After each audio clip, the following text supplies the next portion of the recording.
My name is Brin Marks. I am currently residing in Alberta, in Canada, and I was diagnosed with pulmonary arterial hypertension about 3 years ago. A few months prior to when everything happened, I had noticed that I was very tired, like overly tired. I would get lightheaded and dizzy, and my hearing would be muffled. I didn't think anything of it because I was diagnosed with severe asthma at the age of 4.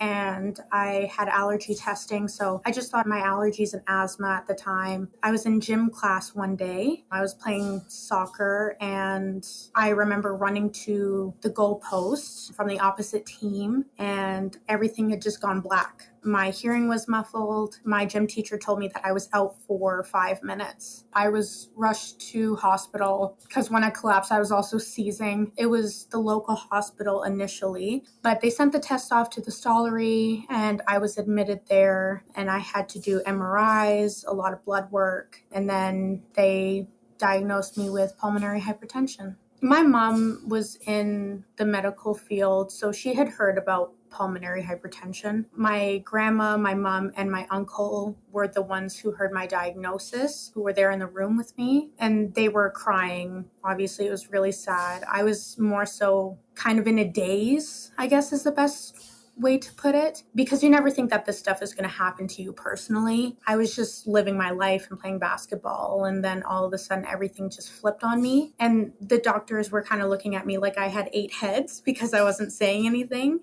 It was an interesting experience because, I was being told like I wouldn't be able to have children, I wouldn't be able to play basketball again. I had told them like I can still have a baby through adoption. Surrogacy is a thing. I just can't carry children. But you never think at the age that I was, you'd be hearing that kind of news because I had my life planned out for what I wanted. So I was, like I said, I was in a daze, and that lasted for a while. It definitely had an impact on me socially. I still have social anxiety, so it definitely had an impact on the friendships that I've had. I didn't have oxygen right from the get-go, but it was a few months after the fact, and they had put me on oxygen. Everybody in my gym class was there, so they had known, and it just flew around the school. So once I got oxygen, I stuck out like a sore thumb. And it was the most awkward and embarrassing experience because I wanted to fit in. I wanted to get along with people. It was very cliquey at that school. So everybody had their friend groups. And once I was on oxygen, everybody would just stare at me in the hallways. I still have a lot of social anxiety because of it.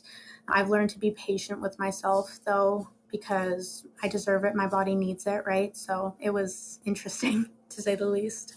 I definitely used art as an outlet. I've always been into drawing ever since I was little and could hold a pen. So art was definitely one of my go-tos, especially my art class. My teacher was amazing. He was so funny. So that was definitely one of the biggest things for me to kind of distance myself from reality, get rid of my anxiety for a little bit. But I also am very much into reading, and so that really helped me at the time, as well as listening to music. I just tried to take advantage of all of my hobbies to distance myself from my new life, I guess you could say. So me and my mom, we've always had a very close relationship, but since I was diagnosed with this, it has been a fun experience because her and I have been doing a lot of things for PHA Canada once we discovered them and their organization. And so we've definitely made the most of it when it comes to my clinic days and I have to do my walk test, my 6-minute walk test. Her and I always put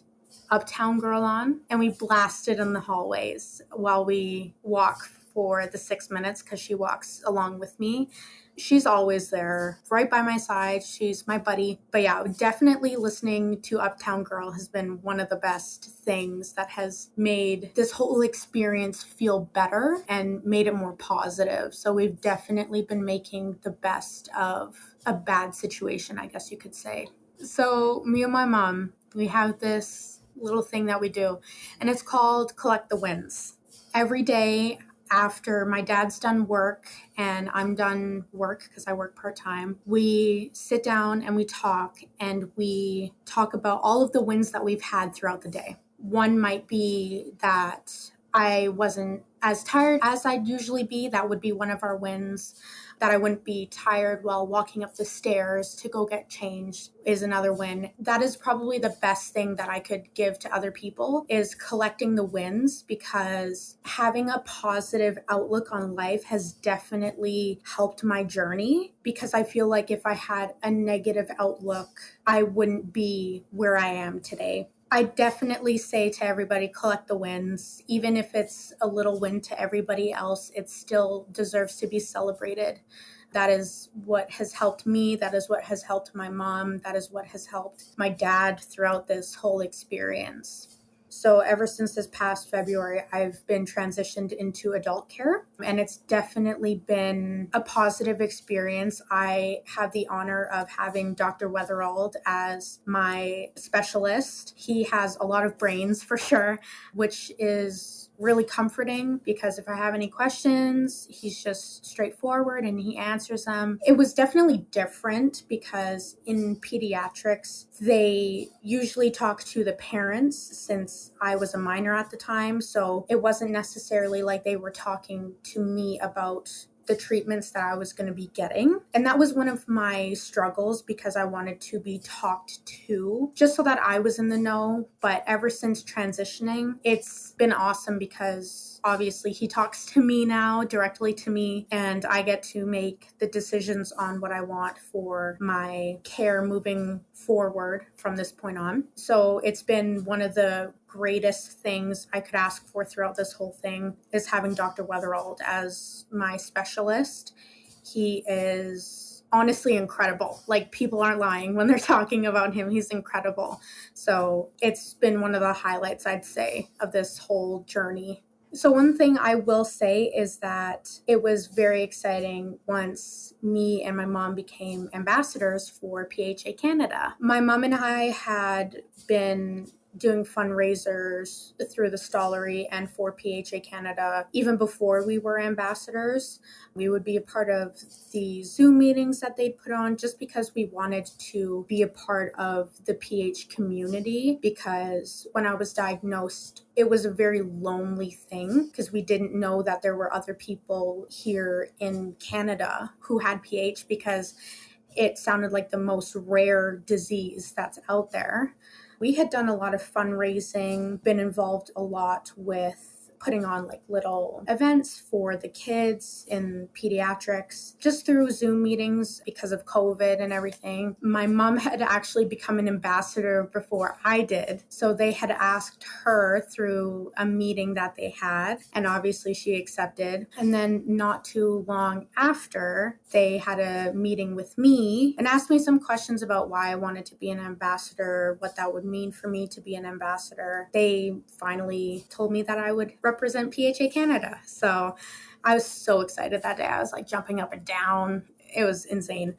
Definitely from this point moving forward, I want to be a sound voice for all of the kids who can't stand up for themselves necessarily, or can't voice what they would like when it comes to their medical care. Because I know for me, even though I was a teenager when I was diagnosed, I know for me that it was definitely hard advocating for myself, and my mom was the one who would talk for me because I was too nervous to. And so I want to be that voice for kids specifically, since that's where I started, and just stand up for them and give them a voice and make them feel like there's hope for living a fulfilling life with PH. Because even though it looks different, you can still accomplish the things that you want to. It's just not necessarily the route that you'd want to take. So that is kind of my goal throughout this whole thing, is just giving people hope and being like a good support system for other people.